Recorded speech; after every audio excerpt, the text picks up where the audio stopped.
To me, yoga is all about alignment and lines. So in this video, I'm gonna take you on a deep dive of flow 1, where I slow down the flow as well as break down the poses and talk about the poses just in a little bit more detail, and just discuss a few things that we need to be aware of when doing the poses.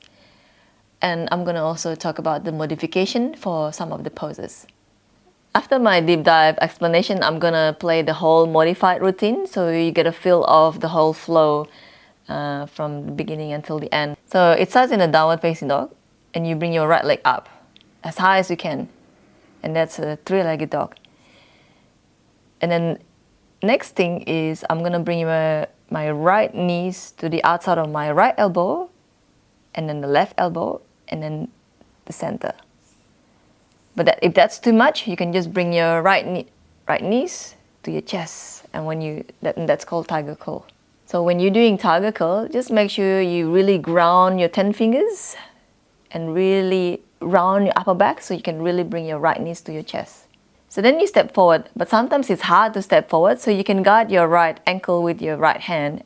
Just guide so you can step forward. So then you can come to a lunge, so you feel grounded. Now here I'm really using my leg strength to rise up to crescent lunge. So this is the crescent lunge. Now that can feel too much, too hard, so you can place your hands on your knees so you can feel stable. And then bring your hands on your waist and guide your pelvic and hips with your thumb. So you feel you're aligned with the shoulders, hips, and knees. Yeah. So bend your back knees as much as you want, so you really align your pelvic. So here in the crescent lunge, you want to try and bring your pinkies to meet each other, and a feeling of hugging your armpits to meet each other. So this allows your ribcage to close. Rather than flaring the ribcage out, you want to hug it in. So it will align your shoulders, hips, and knees in one line. In the crescent lunge, you want to feel like you're charging your front toes forward, back toes back, but you hug the thighs in. So you feel you're really grounded with your legs. So in your airhead, you want to lean forward and try to align your neck with your spine. So neck is part of the spine, and you want to have your thumb facing up, palm face down, and thumb is up.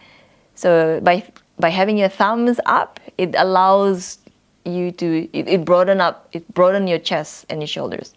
Thumb facing up, it broaden your chest. So here in the warrior 2, you want to be careful to have your front knees in line with your big toes and your second toes.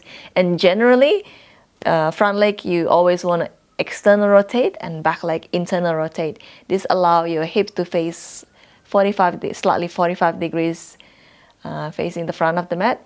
And your back foot should be also 45 degrees facing the front of the mat. And again, you want to feel your front toes charging forward, back toes back, but you hug the thighs, hug the midline, so you feel grounded in your warrior 2.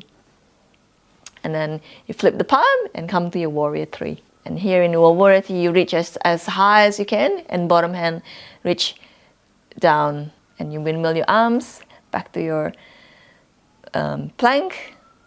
Back to your plank, chaturanga. So here in my video, I'm lifting my right leg off the floor, off the mats, to a three-legged plank. You can do that, or just come to a plank and lower yourself to a chaturanga. So the rest is just repeating the same thing, but on the other side. So please try this version, the full version or the modified version, and let me know what you think in the comment below.